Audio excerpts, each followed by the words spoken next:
지난주 우리는 빌립보서 2장의 말씀을 통해서 하나님께서 바울을 통해서 우리에게 주시는 권면의 말씀을 함께 나누었습니다. 한마디로 얘기하면 너희 안에 그리스도 예수의 마음을 품으라 하는 것이었습니다. 그리스도 예수의 마음을 품으라. 여러분, 그리스도 예수의 마음으로 한 주를 사셨습니까? 아니면 지난주 설교가 그거였나 하고 지금 생각하십니까? 그리스도 예수의 마음을 품으라. 지극히 높으신 하나님께서 지극히 낮아지셔서 이 땅에 오시고 우리와 같이 죄 없으신 이가 우리의 죄를 대신하여 죽으시고 그 죽음을 이기고 부활하실 때까지 낮아지심으로 높아지신 그 예수 그리스도의 마음을 품으라. 그 낮아짐을, 그 사랑을 품으라고 우리에게 명령하셨습니다. 그리고 오늘 12절부터 이어지는 말씀은 이제 그 예수 그리스도의 마음을 품은 우리의 삶의 구체적인 모습들에 대한 권면들이 이어집니다. 오늘 본문의 말씀들 가운데 그 하나님의 주시는 명령을 세 가지로 나눠볼 수 있을 텐데, 먼저는 12절과 13절에 있는 말씀입니다. 12절과 13절이 우리말 성경의 번역으로는 딱 끊어지는 것처럼 보이지 않지만 어느 성경을 통해서 살펴보면 12, 13절이 하나의 맥락으로 묶여져 있습니다. 우리 그 중에서 12절 말씀 함께 한 목소리로 읽으면 좋겠습니다. 2장 12절 함께 읽겠습니다. 그러므로 나의 사랑하는 자들아, 너희가 나 있을 때뿐 아니라 더욱 지금 나 없을 때에도 항상 복종하여 두렵과 떨림으로 너희 구원을 이루라. 자, 시골에서 농사를 오랫동안 지으셨던 베테랑 농부인 아버지가 계십니다. 이 아버지는 자기 평생을 농사일을 하는데 전념하였기 때문에 말 그대로 전문가입니다. 땅을 많이 가지고 있고 또 많은 경험을 가지고 있고 그 땅에서 어떻게 농사를 지면 수확을 잘 거둘 수 있는지를 다 알고 계십니다. 그런데 그 아들이 이제 타지에 있다가 우리도 주변에서 자주 보죠. 귀농을 했습니다. 집으로 왔어요. 고향으로 돌아왔습니다. 내려왔습니다. 그래서 그 아버지가 이제 이 아들을 사랑하는 마음으로 아들에게 땅을 줍니다. 그리고 그 땅에서 어떻게 농사를 지어야 되는지를 다 조언하고 가르쳐 줍니다. 그리고 때에 따라 필요할 때마다 아무리 듣고 배웠어도 그렇게 듣는 것만 가지고 다 되지 않지 않습니까? 자신의 경험대로, 지식대로, 또 능력대로 아들을 돕고 살핍니다. 그래서 그 아버지의 도움 가운데, 사랑 가운데 이 아들이 그 자리에 자리 잡고 농사를 짓고 자신의 기업을 일구어 갑니다. 그러면 질문입니다. 이 농사는 아버지가 짓는 겁니까? 아들이 짓는 겁니까? 여러분 뭐라고 답하시겠습니까? 아버지가 짓는 겁니까? 아들이 짓는 겁니까? 또 이제 자꾸 내일인가 해갖고 감정이입하지 마시고요. 그냥 있는 그대로 보면 아들의 농사죠. 아들에게 주었지 않습니까? 아들에게 맡겼지 않습니까? 아들의 일이죠. 그 아버지가 사랑으로 그 일을 돕고 또 살피고 이끌어가지만 그 아들이 열심으로 수고하지 않으면, 노력하지 않으면, 그 아버지의 말을 듣고 지혜를 갖지 못하면 그 일들은 다 이루어지지 않을 겁니다. 아들의 일입니다. 그래서 또 살피면 어떤 관점에서 보면 아버지의 일이기도 하죠. 그렇습니다. 오늘 12절의 말씀에 우리에게 말씀하십니다. 너희의 구원을 이루라. 너희의 구원을 이루라. 우리는 우리의 죄를 위하여 죽으시고 부활하신 예수님의 그 구원의 능력으로 하나님의 자녀되는 권세를 이미 얻은 줄로 믿습니다. 하나님께서 우리를 구원하셨다 말씀하셨습니다. 예수님께서 병든 자를 고치시고 그 병든 자가 주께 나와 감사하며 믿음을 고백할 때 너희의 믿음이 너를 구원하였다라고 말씀하십니다. 구원이 이루어진 것이죠. 구원을 받았습니다. 우리는 구원받았습니다. 이 자리에 계신 예수를 나의 구주로 영접한 우리 모든 성도님들, 예수의 이름으로 구원받으신 줄로 믿습니다. 할렐루야. 우리 구원받았습니다.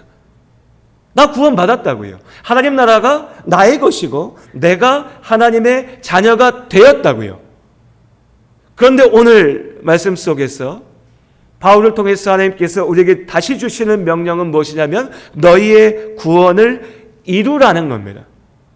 난 구원받았는데 너희의 구원을 이루라. 구원을 이루라는 말은 구원받지 않았다는 말은 아닙니다. 우린 이미 구원을 받았죠. 다만 그 구원이 완성되어서 끝나지 않은 거죠. 그 구원의 완성을 향하여 나아가야 됩니다. 그 책임이, 그 열심이, 그 도전이 누구에게 맡겨져 있는가? 나에게 있다는 겁니다. 우리에게 있다는 거죠. 신학적인 표현으로 하면 성화라고 얘기합니다. 성화. 구원받은 우리는 구원받은 자로서 살아내야 됩니다. 그리하여 주님 다시 오시는 그날 우리가 하나님 나라의 그 구원의 완성의 자리에 온전히 있을 수 있도록 나아가야 되는 것이죠. 그런데 여기서 누군가는 또 얘기할 수 있습니다. 아니 그러면 우리가 무언가를 해야 구원받은 거면 아직 구원받지 못한 거 아닙니까? 라고요. 예, 교회 안에 교회 역사 가운데 오랫동안 계속되어져 왔던 하나님의 그 주권과 인간의 자유와 책임에 대한 논쟁이 여기서 드러나는 것이죠. 그런데 우리가 여기서 무슨 신학적인 논쟁과 주장들을 가지고서 얘기할 필요는 없을 것 같습니다. 오늘 바울 역시도 그러한 실수와 오해에 빠지지 않을 수 있도록 그러면 구원을 이루라고 했으니 구원은 내가 잘하면 구원받는 거고 내가 못하면 구원받지 못하는 건가? 내가 거룩하게, 내가 능력 있어서, 내가 고해성사를 하고, 내가 성지순례를 하고, 내가 어마어마한 것들을 하나님 앞에 바치면 구원받고, 내가 무언가 대단한 자랑거리를 만들지 못하고, 내가 어떤 거룩한 모습으로 다 보이지 못하면 구원받지 못하는 것이 아니라, 오직 하나님께서 우리의 구원을 이루신다라고 하는 것을 이어지는 13절에서 분명하게 얘기하고 있습니다. 너희가 구원을 이루라. 그런데 너희 안에서 행하시는 이는 하나님이시다. 하나님이시다. 앞서 드렸던 이야기로 돌아가 보죠.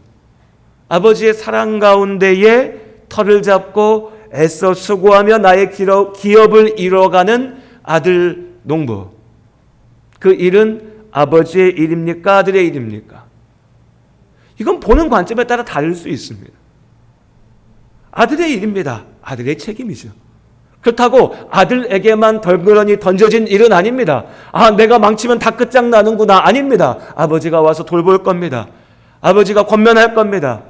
아버지가 보살필 겁니다. 끝까지요. 왜요? 아버지니 사랑하니 그 마음에 품고 있으니. 그러니까 이건 그냥 어쨌든 아버지의 일이고 나는 거기에 숟가락만 얹어 있는 거야. 그렇지 않죠. 그 아들에게 준, 그 아들에게 맡긴 그의 책임이 주어진 일인 겁니다. 이겁니다. 우리 눈앞에 보여지는 이 모습으로 하나님의 주권과 우리의 책임을 다 이야기할 수는 없겠지만 그래도 우리가 그 본질은 볼 수가 있습니다. 하나님께서 우리의 삶을 지키시고 인도하신 줄로 믿습니다. 우리를 구원받게 하시는 이는 하나님이십니다. 예수께서 십자가에 죽으심으로 우리를 구원하셨습니다. 다만 우리에게 그 책임을 또한 맡기셨습니다. 너희가 구원을 이루라. 주 안에 사랑하는 우리 성도님들, 구원받은 자의 모습으로 합당하게 사시기를 주의 이름으로 권면드립니다. 구원받은 자의 모습으로 합당하게. 어디서 교회에서 그저 어깨 너머로 주워들은 얘기로 나 예수 믿어 나 구원받았어. 누군가가 나의 모자람과 나의 약함과 내가 더 성숙해져야 되는 모습들에 대해서 얘기할 때 그런 소리 하지 마. 너 왜 나를 정죄해? 당신이 뭔데 나를 질책해? 나 구원받았어. 나 예수 이름으로 구원받았어. 그렇죠. 우리는 예수의 이름으로 믿음으로 구원을 얻었습니다. 나의 약함과 나의 흠과 나의 모자람이 그 구원을 훼손할 수는 없습니다. 나는 구원받았습니다. 하지만요, 그 구원의 큰 기쁨이, 은혜의 선물이 함부로 내가 그것을 입으로 주장하며 나의 죄악과 나의 모자람과 나의 잘못을 정당화하라고 핑곗거리로 하나님께서 주신 가벼운 것이 아니라는 것을 잊어서는 안 됩니다. 우리는 구원을 이루어야 됩니다. 오늘 12절 말씀에 구원을 이루라 하면서 그 앞에 뭐라 얘기합니까? 어떻게 이루라 하죠? 두렵고 떨림으로 항상 순종하여서 너희의 구원을 이루라. 오늘 내 통장의 잔고에 앞으로 내가 10년 살 게 없으면 사람들은 근심합니다. 야, 내가 앞으로 살 날이 많은데 돈 이거밖에 없으면 어떡하지? 1년치 살 생활비가 없으면 벌벌 떱니다. 이러다가 나 먹을 것도 없는 거 아니야? 나 이러다가 거렁뱅이 되는 거 아니야? 나 이러다가 내 인생 끝나는 거 아니야? 한 달 뒤에 내가 무언가 누릴 걸 가지고 있지 못하면 이미 내 인생은 망했습니다. 이미 망했어요. 나 한 달치 생활비밖에 없는데 내 인생은 끝장났네. 두려워합니다. 떨죠. 그런데 그렇게 근심하고 두려워하고 떨지만 우린 살아갑니다. 우리는 살고 있습니다. 하나님께서 우리를 살게 하십니다. 우리 인도하십니다. 그 모든 것들은 우리 눈앞에 보이는 것들이고 계산의 영역일 뿐입니다. 그런데 사람들은 거기에 두려워 떨면서 살아갑니다. 그런데 정작 나의 영원을 결정지을 수 있는 일들에 있어서 우리는 너무나 둔감합니다. 너무 둔합니다. 사람이 어쩔 수 없는 모습일 수도 있습니다. 40, 50만 돼도 제일 걱정되는 게 연금입니다. 내 노후 준비 어떻게 할까? 나 은퇴하고 어떻게 살까? 우리 걱정합니다. 20대, 30대 노후 준비 안 합니다. 생각 안 하죠? 그 날은 나에게 오지 않을 것 같거든요. 30도 내 인생에 안 다가올 것 같은데 40은 말할 것도 없고 60이요? 은퇴요? 시작도 안 했는데 무슨 신경 안 씁니다. 그러니 어찌 보면 이해도 됩니다. 영원한 삶, 생명 생각되지 않죠. 보이지 않습니다. 그러나 하나님께서 우리에게 알게 하셨습니다. 예수를 믿는 우리는 압니다. 이 땅의 삶은 나그네의 삶으로 지나가는 것이고 영원한 생명이 우리 가운데 있는 것을 믿습니다. 그렇다면 내가 무엇을 위해 살아야 되는가? 나의 기준이 어디에 있어야 되는가? 나의 두려움, 나의 떨림이 무엇을 향한 떨림이어야 되는가? 내일도 보장하지 못하는 삶을 살아가며 여러분 10년, 20년, 100년을 계획하고 꿈꾸며 그 계획의 틀에 갇혀서 나아가는 어리석음을 반복하지 마시길 바랍니다. 하나님께서 우리에게 말씀하십니다. 예수께서 말씀하셨습니다. 들풀도 먹이시고 입히시고 저 새도 지키시는 하나님이 우리를 지키시고 인도하심을 믿습니다.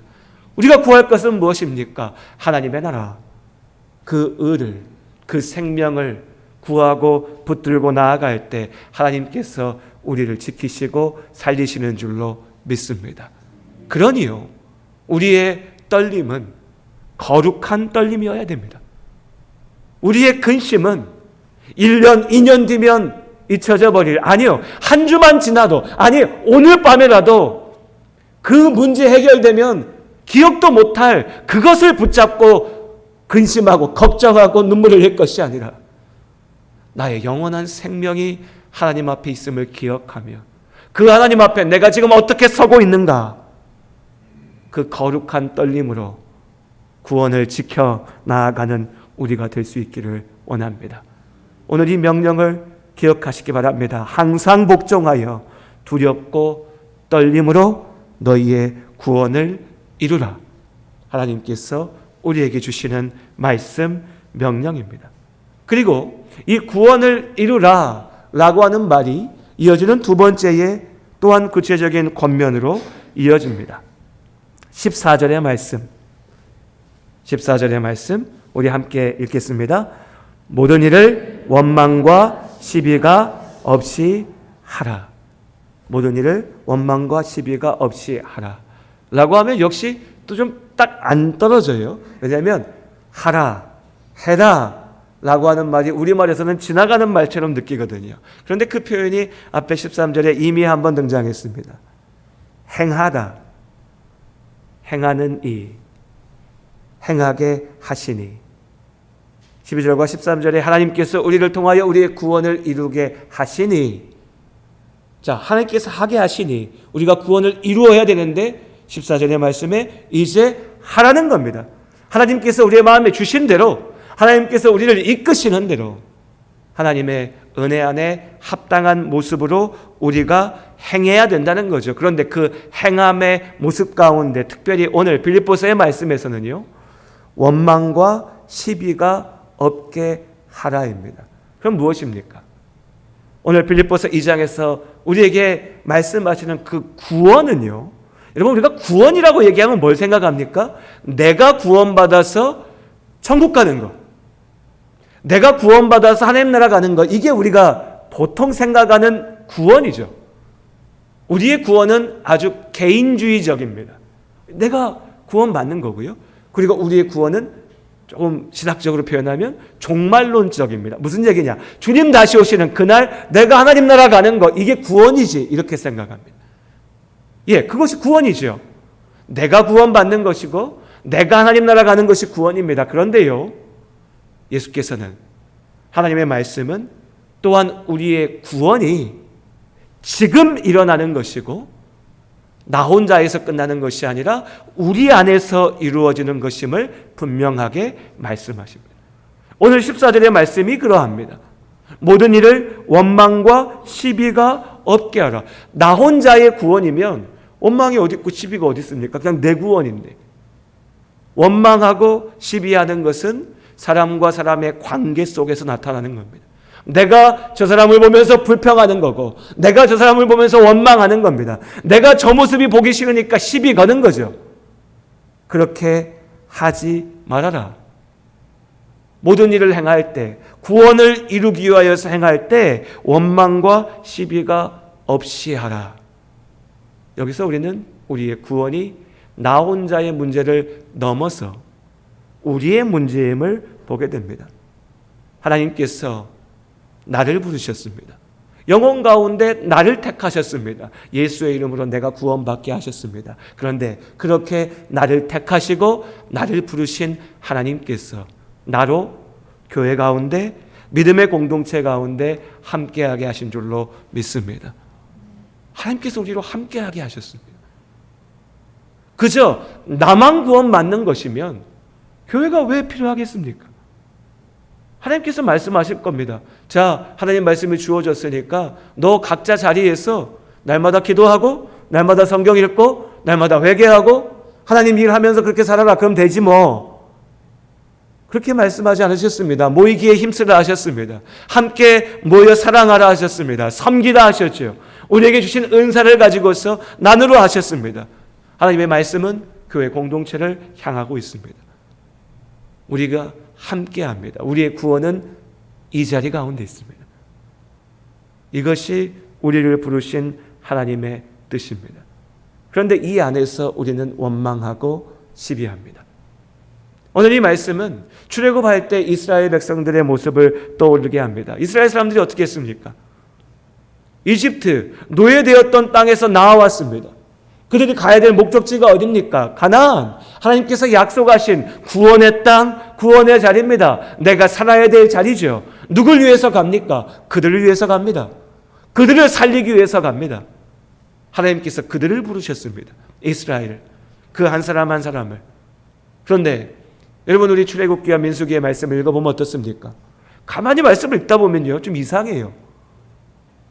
이게 이스라엘을 위해서 가는 길인데 분명히 이스라엘 사람들이 하는 걸 보면 마치 모세를 위해서 억지로 끌려가 주는 것 같아요. 여호수아를 위해서 마지못해 따라가는 것 같아요. 이스라엘 사람들의 모습이 딱 그렇습니다. 하나님이 억지로 하려고 하니까 내가 힘없는데 어떻게 해? 아유, 힘없는 게 원수지, 내 탓이지 뭐. 아유, 뭐 어쩔 수 없지. 끌려가는 사람처럼 광야를 끌려서 지나갑니다. 그런데 다시 묻습니다. 여러분 한번 생각해 보십시오. 이스라엘이 왜 이집트에서 나왔고 가나안을 향해 갑니까? 누굴 위해서 그렇게 합니까? 그들을 위해서요. 그들이 살기 위해서. 그런데 광야 생활 내내 이스라엘 사람들의 모습은요, 오늘 말씀대로 원망과 시비였습니다. 원망과 시비. 불평하고 탓하고 웅얼거리고 시비 걸고, 무언가 트집거리 잡으면 모세를 욕하고, 그냥 다 때려쳐, 우리 이집트로 다 돌아갈 거야. 돌아가면 그 자리에 뭐가 있는데요? 노예되어서 죽게 될 내가 있습니다. 여러분, 우리가 왜 이 자리에 있습니까? 우리가 왜 예수의 이름을 믿는다 고백하고 예배드립니까? 목사 좋으라고요? 가끔 그런 착각이 들 때가 있어요. 이분은 목사 기분 좋으라고 교회를 다니시나? 목사 내 마음에 안 들어, 나는 그냥 교회 안 다녀버릴 거야. 그게 왜 목사에게 위협이 되고 목사에게 협박이 되죠? 저는 아무 상관없습니다. 저는 내가 예수 믿고 하나님 나라 가면 됩니다. 믿음을 버리면 누가 죽는 겁니까? 내가 하나님 앞에서 죽는 겁니다. 교회 공동체가 무너지면 목사만 괴롭습니까? 장로님만 속상합니까? 권사님들만 내가 30년 40년을 이 교회를 지키기 위해서 헌신했는데 교회가 무너져 버렸네, 이렇게 되는 겁니까? 교회 안에 있는 우리 모두의 믿음이, 우리 모두의 그 구원이 상처받고 무너지는 겁니다. 그런데 왜 마치 나는 구경꾼인 것처럼, 나는 아무 상관없는 것처럼, 나는 혼자 괜찮은 것처럼 착각하냐고요. 하나님께서 우리를 교회로 부르신 줄로 믿습니다. 이것이 우리의 소명입니다. 이것이 우리의 자리입니다. 이것이 우리의 구원입니다. 구원을 이루라.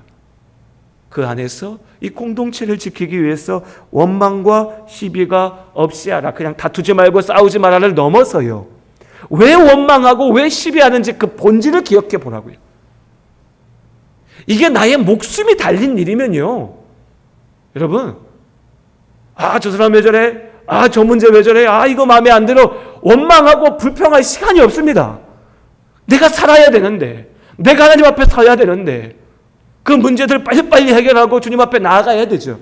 내 일이 아니니까, 내 생명이 아니니까, 내 소명이 아니니까, 나의 구원이 아니니까 남의 일 보듯이 트집하고 원망하고 시비하는 것으로 채워갈 수 있다는 겁니다. 하나님께서 말씀하십니다. 그리하지 마라. 구원을 이루라. 그리고 나아가서요, 그렇게 우리가 하나님 앞에 온전히 나아갈 때, 우리 15절과 16절 말씀 함께 읽어볼까요? 15절 16절 함께 읽겠습니다. 이는 너희가 흠이 없고 순전하여 어그러지고 거스르는 세대 가운데서 하나님의 흠없는 자녀로 세상에서 그들 가운데 빛들로 나타내며 생명의 말씀을 밝혀 나의 다름질이 헛되지 아니하고 수고도 헛되지 아니하므로 그리스도의 날에 내가 자랑할 것이 있게 하려 함이라. 15절의 말씀에 보면은 너희가 순전하여서 어그러지고 거스르는 세대 가운데서 하나님의 흠 없는 자녀로 세상에서 그들 가운데 빛들로 나타내며라고 얘기합니다. 빛들로 나타내며. 2002년에 노무현 대통령이 대통령 후보 경선 때에 했던 연설 가운데 하나입니다. 제 어머니가 제게 남겨주었던 가훈은 야 이놈아, 모난돌이 정맞는다. 계란으로 바위치기다. 바람 부는 대로 물결 치는 대로 눈치 보며 살아라. 왜 어머니가 이렇게 얘기했는지 우리는 압니다. 그래서 노무현 대통령의 이 연설이 아마 우리 성도님들 가운데도 들어보신 분들 계실 겁니다. 지금도 유튜브 가보면 명연설이라고 해서 정치적인 입장을 떠났어. 이 표현 자체, 이 말로 그 시대 우리가 그렇게 살았습니다. 우리의 부모님들이 그렇게 가르쳤습니다. 모난돌 되지 마라. 민주화 운동 같은 거 하지 마라. 사람들 앞에 나서서 튀는 거 하지 마라. 계단으로 바위치기다. 그러다가 큰일 난다. 죽는다. 그만둬라. 너는 뒤로 빠져라. 이 연설의 끝에 이 비겁한 교훈을 가르쳐야 했던 600년의 역사를 우리가 청산해야 한다. 그렇게 이 연설이 지금도 명연설로 남아 있습니다. 그런데 우리는 이 부모의 마음이 너무나 이해가 됩니다. 저도 부모니 부모 마음 같으면 나라가 어떻게 되든지 말든지 내 자식이 아프지 않고 괴롭지 않고 죽지 않고 사는 것이 더 중요합니다. 올바름이 뭡니까? 대단함이 뭡니까? 내 마음 같으면 그 아이가 잘 사는 게 그냥 좋죠. 그건 부모의 마음입니다. 우리 모두가 그 마음을 압니다. 하지만 그 마음에 갇혀 있다 보면 그것이 사랑일 수 있으나 자칫 그 사랑이 그 한 생명의 인생의 목적과 소명을 무너뜨리는 나약함이 될 수 있다는 겁니다. 정치의 문제가 아닙니다. 무슨 거창한 역사의식을 얘기하려 하는 게 아닙니다. 다만 내가 사는 방식의 문제입니다. 내가 사는 방식의 문제. 하나님께서 우리에게 말씀하십니다. 세상 가운데 빛이 되어라.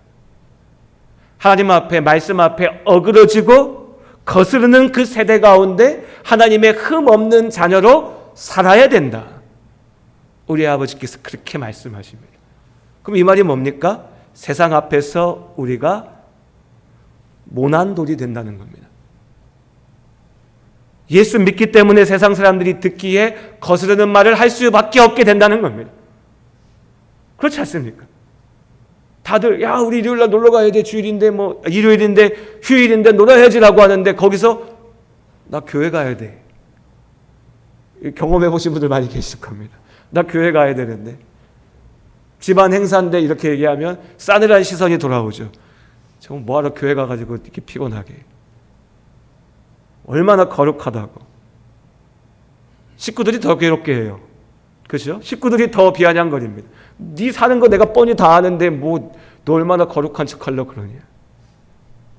세상 사람들이 이 사업 이렇게 하려면 이렇게 적당히 거짓말도 하고 타협도 하고 속이고 다 이렇게 하는 게 사업이 이래야 성공하지. 다 이렇게 하는데 라고 얘기할 때 근데 나는 예수 믿으니까 난 그렇게 못하겠습니다 라고 하면 바보 멍청이 취급받는 거죠.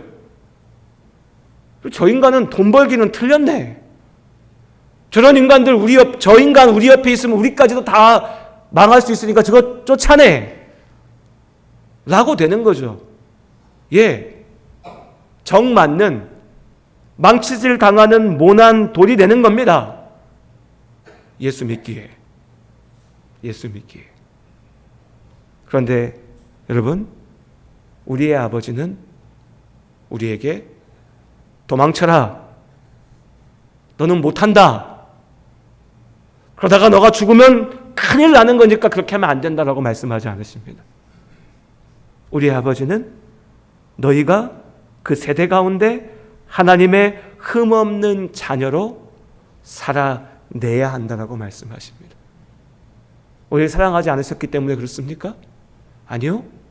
세상 부모는 그렇게 사랑한다라고 하면서도 결정적인 순간에 가면 그 사랑이 분명한 한계를 보입니다. 왜요? 그 또한 나와 다를 바 없는 약한 한 사람이기 때문에.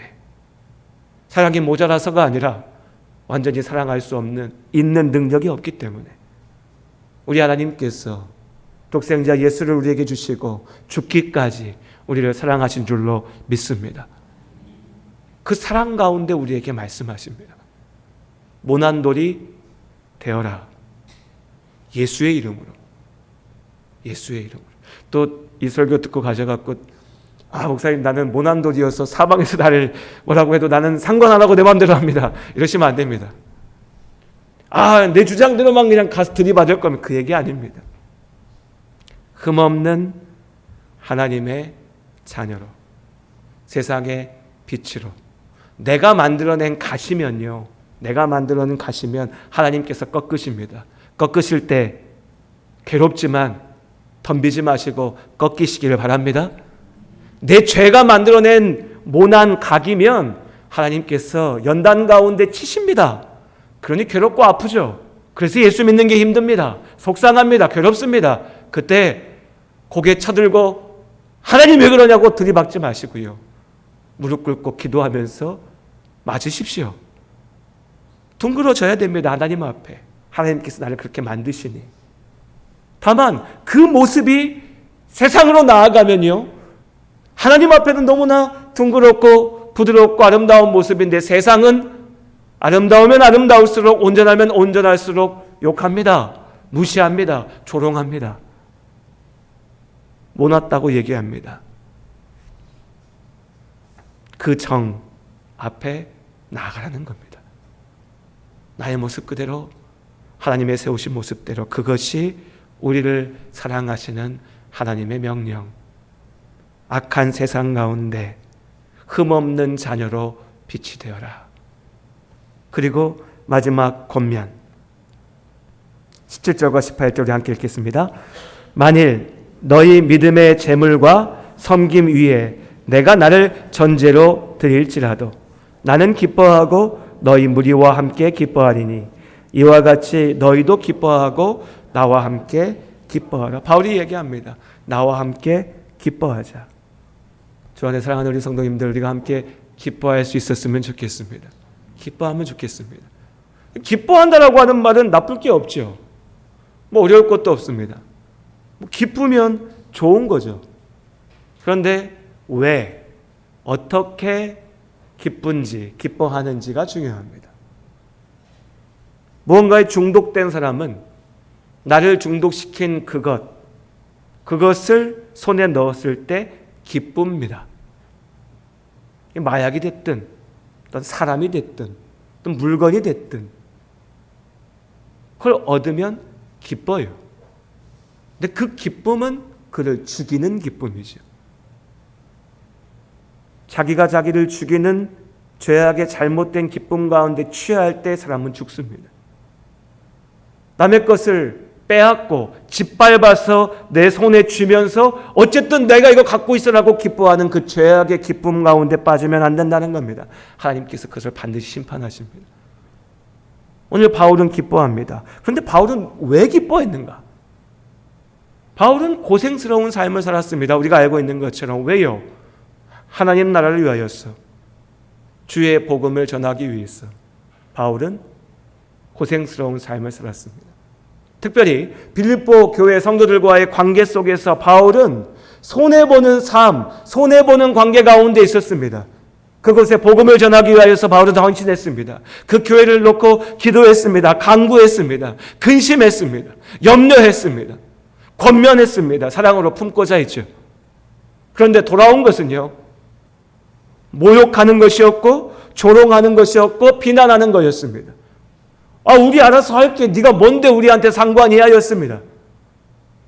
바울이 최고인 줄 알았는데 이제 보니까 바울보다도 더 훌륭한 사람들 많이 있네 였습니다. 바울은 철저하게 손해보는 자리 가운데 있었습니다. 비유가 아니라 말씀 그대로 나는 나를 전제로 드릴지라도, 내 삶이 희생제사가 돼서 타서 사라질지라도 바울은 그렇게 살았습니다. 그런데 그 바울이 이야기하는 게 뭡니까? 나는 기뻐한답니다. 기뻐한다.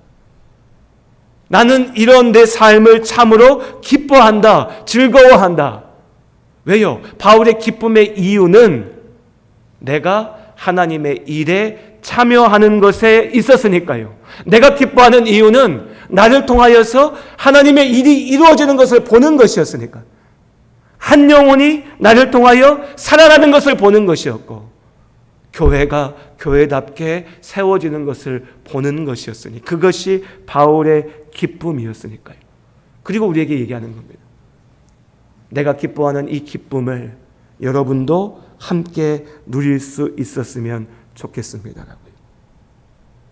이 기쁨을 아십니까, 여러분? 이 기쁨을 아시기를 주님의 이름으로 권면드립니다. 이 기쁨을 누리시기를 주의 이름으로 축복합니다. 이 기쁨을 누려야 됩니다. 물론 순간순간 잊어버립니다. 기뻤다가도 뒤돌아서면 근데 너무 괴로운데 힘든데 속상한데 이제 나랑 무슨 상관인데 저 사람 인생 저러고 살든 말든 나랑 무슨 상관인데 그렇습니다. 그런데 하나님께서 또 은혜를 주십니다. 저 사람이 한 영혼이 믿음 안에서 세워지는 것이 나에게 왜 기쁨이 되는지, 이 교회가 교회답게 서는 것이 왜 내 인생의 소중한 가치가 되는지, 하나님의 일을 나를 통해서 이루심이 얼마나 큰 기쁨인지 알게 하십니다. 우리 성도님들 가운데 그것을 경험하시고 누리시고 살아가시는 분들이 계십니다. 그렇습니다. 그 기쁨이요. 그 기쁨 가운데 우리가 함께 하자. 바울이 권면합니다. 목사님, 나는 아직 모르겠어요. 목사님 무슨 얘기하는지 모르겠습니다. 나 교회 열심히 다니는데 하나님 나라 보면서 다니는 거지 뭐가 기쁜지 모르겠어요 라고 생각하신 분이 계시다면, 여러분 이 기쁨 가운데 동참하시길 바랍니다. 모르겠다고 하면 제가 권면드립니다. 나한테 아무 도움도 안 되고요, 손해만 되고요, 아무도 알아주지 않지만 내가 하나님 앞에 가만 생각해 보면 내가 이거 하니까 교회가 기쁠 것 같고요, 내가 이렇게 하니까 한 사람이 그래도 하나님 앞에 나올 것 같고요, 내가 이렇게 하면 하나님이 기뻐하실 것 같은 일들 있을 겁니다. 그 일을 해보십시오. 도전해 보십시오. 한 달, 1년, 내 인생의 1년 결단하고 내가 이거 1년 한번 해보고 이 기쁨이 되는지 안 되는지 한번 보겠다 결단하고 한번 해보십시오. 하나님께서 참된 기쁨이 무엇인지 분명하게 알게 하실 줄로 믿습니다. 그 기쁨을 누리면요, 그 기쁨을 누리면 우리도 바울과 같이 고백하게 됩니다. 돈 버는 재미, 성공하는 재미, 사람들한테 인정받는 재미, 자랑하는 재미, 그 모든 것을 뛰어넘는 참된 기쁨이 여기에 있습니다.